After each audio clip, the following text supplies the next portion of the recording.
Hello student, आज मैं आपको क्लास 10th के कुछ मैथ का सूत्र बताने जा रहा हूं, जो यूक्लिड विभाजन और तथा अन्य अभ्यास से भी कुछ सूत्र रहेंगे, जो मैं अपने हाथों से लिखे हुए पुस्तक से बताएंगे।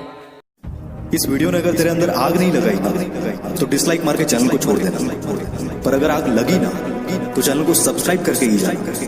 So let's start the video. तो दोस्तों, क्वेश्चन देखते हैं कि क्वेश्चन क्या कह रहा है। तो दोस्तों, पहला क्वेश्चन है यूक्लिड विभाजन का सूत्र क्या होता है। तो दोस्तों, जानते हैं कि वैज्ञानिक का नाम यूक्लिड विभाजन है, जिन्होंने अपना सूत्र दिए थे a बराबर BQ प्लस R, जहां 0 छोटा या बराबर r छोटा b से। तो दोस्तों, हम जानते हैं कि यह सूत्र जो होता है कि हमें एचसीएफ निकालने के लिए प्रयोग किया जाता है। तो दोस्तों, हमें जब एचसीएफ निकालना होता है क्लास 10th में, तो हम यह सूत्र का प्रयोग करते हैं। यदि प्रयोग नहीं करेंगे, यदि दोस्तों हम भाग विधि कोई मैथ को बना लेते हैं, तो कंफर्म है दोस्तों कि हमें बोर्ड एग्जाम में कुछ नंबर कम मिलने का चांस होता है। लेकिन हम यह जब क्लास 10th में पढ़ते हैं, तो जानते हैं दोस्तों कि हम जब भाग भिन्न के रूप में यदि तोड़ेंगे तो हमें चांस यानी कि नंबर कम मिलने का चांस होता है। लेकिन यदि हम यूक्लिड विभाजन रूल से तोड़ेंगे तो हमें नंबर पूरा मिलने का चांस होता है। तो दोस्तों, हमें यह याद करना पड़ेगा कि a बराबर BQ प्लस R, जहां 0 छोटे या बराबर r छोटा b से, यानी कि इसे याद करेंगे तभी हमें कुछ अच्छा नंबर, और इस सूत्र पर मैथ बनाएंगे तो हमें कुछ अच्छा नंबर मिलने की चांस होती है। तो दूसरा सूत्र देखते हैं। कराई की दशमलव प्रसार ज्ञात करने के लिए सूत्र क्या होता है। तो जब भी दोस्तों जानते हैं कि बिना लंबी विभाजन, तो दूसरा सूत्र है दोस्तों कि बिना लंबी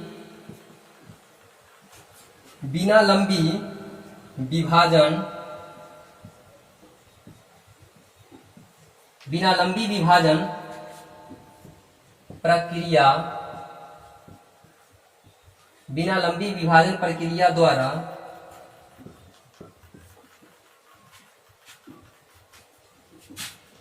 परिमेय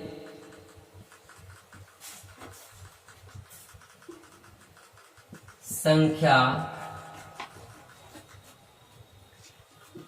का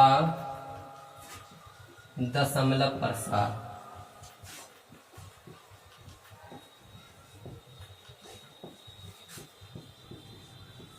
दशमलव प्रसार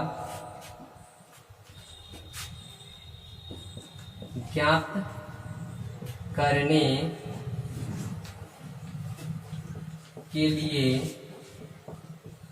सूत्र। तो दोस्तों, जानते हैं कि बिना लंबी विभाजन प्रक्रिया द्वारा परिमेय संख्या का दशमलव प्रसार ज्ञात करने के लिए सूत्र भी होता है। तो दोस्तों, हम जानते हैं कि यह सूत्र होता है 2 के पावर n गुने 5 के पावर m। तो दोस्तों, यदि हम इस सूत्र का प्रयोग करते हैं तो हम इस सूत्र पर ज्ञात कर सकते हैं कि बिना, यानी कह देगा क्वेश्चन कि यदि क्वेश्चन कह दिया कि 25 और 125 का बिना लंबी विभाजन प्रक्रिया द्वारा परिमेय संख्या या दशमलव संख्या ज्ञात करने के लिए, तो बिना लंबी, यदि दोस्तों हम इसे भाग करेंगे तो हम लंबी विभाजन प्रक्रिया द्वारा ज्ञात करते हैं। यदि इसको गुणनखंड तोड़ के और इस प्रक्रिया में ज्ञात करते हैं, इस सूत्र से ज्ञात करते हैं, तो इससे पता चलता है कि हमें यह जो है निकालते हैं तो यह शॉर्ट फार्मूला, यानी कि बिना लंबी विभाजन प्रक्रिया द्वारा हो जाता है। यानी जिस तरह हम इसमें लिख सकते हैं 25 का गुणनखंड तोड़ते हैं 5 से, तो 5 से 1। अब इसको लिख सकते हैं दोस्तों 25 बराबर 5 के पावर 2। फिर 125 के तोड़ते हैं गुणनखंड, तो लिखेंगे 5, और यहां पर आ जाएगा हमें 25, 5 दूना 10, 25, और फिर इसको तोड़ेंगे तब 5, और फिर इसे तोड़ेंगे तो 1। अब दोस्तों, इस प्रक्रिया से हम तोड़ सकते हैं गुणनखंड। यदि हम इस प्रक्रिया से गुणनखंड तोड़ के और इस सूत्र पर निकालते हैं, तो दोस्तों हम कहते हैं कि यह जो विधि है, यह क्या है, बिना लंबी विभाजन प्रक्रिया द्वारा परिमेय संख्या का दशमलव प्रसार ज्ञात करना। यानी कि इस सूत्र यह गुणनखंड तोड़ के निकालते हैं। यदि इसी मैथ को हम भाग प्रक्रिया 25 और 125 को हम यदि दशमलव प्रसाद शांत या शांत निकालते हैं भाग प्रक्रिया से, तो हम कहते हैं कि यह हमारा विधि जो है यह लंबी विभाजन प्रक्रिया हो जाएगा। तो लंबी नहीं, हमें गुणनखंड तोड़ के और यह तरीका यानी कि यह सूत्र से ज्ञात करेंगे तो हमें इससे पता चलता है कि यह शॉर्ट फार्मूला है और क्या बिना लंबी विभाजन प्रक्रिया द्वारा ज्ञात कर सकते हैं। तीसरा नंबर प्रश्न है दोस्तों, द्विघात समीकरण का व्यापक रूप होता है। तो दोस्तों हम जानते हैं कि इसका व्यापक रूप होता है a x² plus bx plus c बराबर 0। तो दोस्तों द्विघात समीकरण में क्या होता है दोस्तों, ax² plus bx plus c बराबर 0। तो दोस्तों चौथा प्रश्न है विवेचक या विविक्तर। हम जानते हैं दोस्तों कि विवेचक या विविक्तर एक ही को कहते हैं और इसको हम सूचित करते हैं डी से। इसे विवेचक या विविक्तर को हम डी से सूचित करते हैं। तो इसे हम सूत्र लिखते हैं b² minus 4ac, b² minus 4ac। और पांचवा प्रश्न है श्रीधराचार्य का सूत्र। तो दोस्तों हम जानते हैं श्रीधराचार्य या मूल ज्ञात करने के लिए सूत्र लिखते हैं x बराबर minus b plus minus root under b² minus 4ac बटा 2। या दोस्तों हम लिख सकते हैं minus b plus minus root under d, यानी कि दोस्तों हम इतना को b² माइनस 4ac को हम d लिख सकते हैं। जैसे यहाँ पर कह रहा है कि b² माइनस 4ac, तो इसका मान d माने थे, तो दोस्तों हम इस जगह का पूरा मान को हम क्या मान लेंगे d और लिखेंगे minus b plus minus root under d बटा में 2a। तो यह दोस्तों हमारा सूत्र हो गया श्रीधराचार्य का सूत्र। छठा नंबर प्रश्न है a बराबर a²। तो दोस्तों हम जानते हैं कि जब सूत्र लिखते हैं हम इस जगह ax² plus bx plus c, तो दोस्तों हम जानते हैं कि x² के साथ क्या लगा हुआ है a और ex के साथ लगा हुआ है b और ये तो c है भी किया। तो दोस्तों हम इससे को लिखेंगे a को लिखेंगे कि x का क्या है गुणांक है। a जो है x का क्या है x² का गुणांक और b जो है वह x का क्या है गुणांक, b भी है x का गुणांक, लेकिन c जो है यह एक क्या है नियतांक है। यह जो c जो है यह क्या है एक नियतांक है। तो इसी पर हम दोस्तों सूत्र देखेंगे आगे। सातवां प्रश्न शून्यकों का योग। तो दोस्तों जानते हैं योग माने क्या होता है जोड़, योग माने जोड़ होता है। तो लिखेंगे शून्यकों का योग अल्फा प्लस बीटा बराबर माइनस b बाई a और सूत्र होता है दोस्तों माइनस x का गुणांक बटा में x² का गुणांक। आठवां प्रश्न है दोस्तों शून्यकों का गुणनफल। तो गुणनफल माने होता है गुना, गुणनफल माने गुना, यानी अल्फा गुने बीटा बराबर c बाई a और अचर पद बटा में होता है x² का गुना। नवा प्रश्न है शून्यक दिया हो तो द्विघात बहुपद ज्ञात करने के लिए सूत्र क्या होगा। जब शून्यक दिया हो दोस्तों जानते हैं कि शून्य किसे कहते हैं, जब कोई भी गुणनखंड को तोड़ते हैं, जब भी कोई भी गुणनखंड को तोड़ते हैं तो इसमें हमारा शून्यक 2 निकलता है 2 शून्य। तो इसी शून्य यदि इस तरह हमें 2 शून्य दिया हो तो हम लिख सकते हैं यहाँ पर सूत्र होता है इसके लिए alpha into x² minus alpha plus beta into x और प्लस अल्फा गुने बीटा। तो दोस्तों हम जानते हैं इतना सूत्र पर हम कोई भी 2 शून्य को बैठाएंगे तो हमें द्विघात बहुपद ज्ञात हो जाएगा। 10वां प्रश्न है दोस्तों b² माइनस 4ac बड़ा है 0 से, समीकरण को दोनों मूल वास्तविक एवं पृथक होंगे। दोस्तों इसमें बता रहा है कि इतना बड़ा है 0 से, तो समीकरण क्या होगा दोस्तों वास्तविक या पृथक होंगे। 11 नंबर प्रश्न है b² माइनस 4ac बराबर 0, तो समीकरण के दोनों मूल वास्तविक एवं समान होंगे। तो दोस्तों यदि इस तरह का प्रश्न आ जाए, इस तरह का क्वेश्चन या इस पर सूत्र पर बैठे मैथ, तो जब बैठाया जाए मैथ, जब बनाया जाता है इस सूत्र पर मैथ, तो इस समीकरण का दोस्तों दोनों मूल क्या होगा वास्तविक होगा या समान होगा। दोस्तों 12 नंबर प्रश्न है b² माइनस 4ac छोटा है 0, समीकरण के दोनों मूल नहीं होते हैं। तो दोस्तों जब इस तरह प्रश्न हल होगा तो दोस्तों यह समीकरण क्या हो जाएगा कि उसका कोई भी मूल यानी कि मूल जो है दोनों मूल नहीं होते हैं, यानी कि उसका दोनों मूल समीकरण पर नहीं निकलेगा। अब दोस्तों त्रिघात बहुपद जानेंगे कि त्रिघात बहुपद क्या है और त्रिघात बहुपद में अच्छी तरह से यह सूत्र जो दिया हुआ है इसे हम समझेंगे। तो इसमें कह रहा है 13 नंबर सूत्र कि शून्यकों का योग बराबर।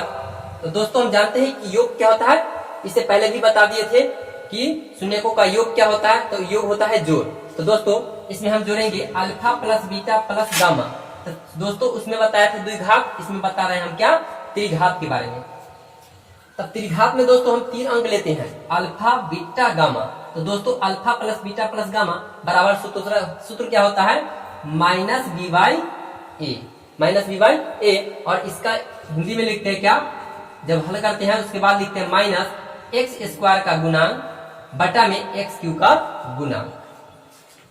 14 नंबर प्रश्न है शून्यकों के एक साथ दो दो करके शून्यकों का योग। दोस्तों कि शून्यकों के एक साथ दो दो करके, दो यानी कि दोस्तों कि अल्फा बीटा बीटा गामा और गामा अल्फा यानी कि दो दो करके। तो दोस्तों देखते हैं यहाँ पर alpha beta plus beta gamma और प्लस गामा अल्फा यानी कि दो दो करके योग कर रहा है। तो हम दो दो संख्या लेकर इसका योग निकालें और योग करके इसका सूत्र हो जाता है दोस्तों सी बाई ए। और इसमें लिखते हैं हम क्या एक्स का गुणांक बटा में एक्स क्यू का गुणांक। 15 नंबर प्रश्न है शून्यक का गुणनफल।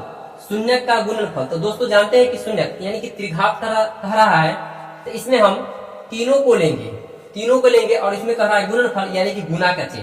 तो लिखेंगे दोस्तों अल्फा गुने बीटा गुने गामा।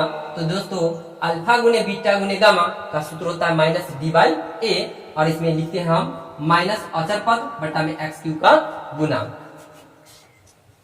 16 नंबर प्रश्न है शून्यक दिया हो तो त्रिघात बहुपद ज्ञात करने के लिए सूत्र क्या होता है। तो दोस्तों हम जानते हैं कि इसमें शून्यक त्रिघात बहुपद कह रहा है, तो त्रिघात बहुपद में शून्यक हमें 3 को लेना पड़ेगा।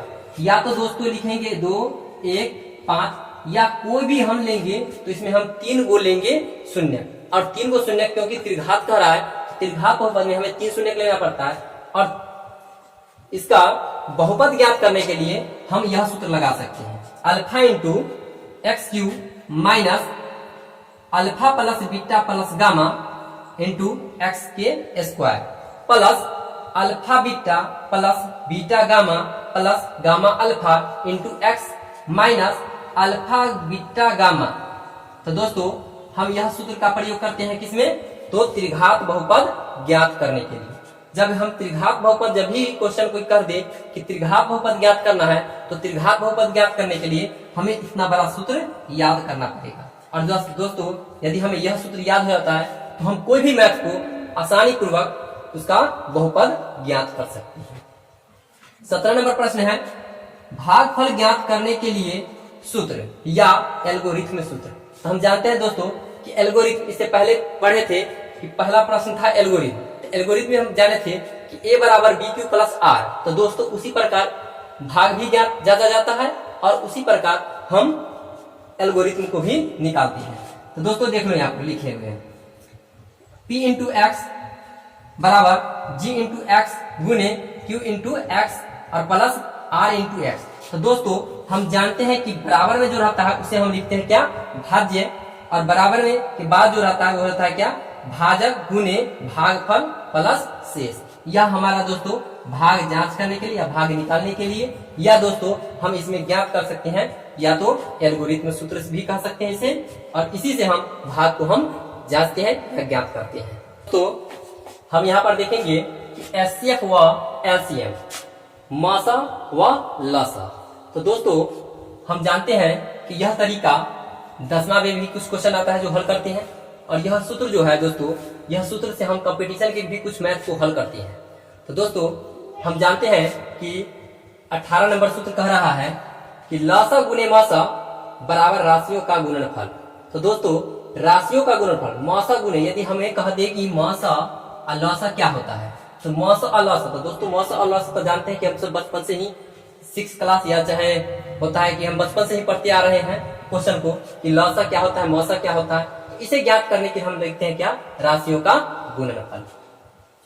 19 नंबर प्रश्न है दोस्तों कि मौसा बराबर, तो दोस्तों यहाँ पर लिखा हुआ है राशियों का गुणनफल बटा में लस।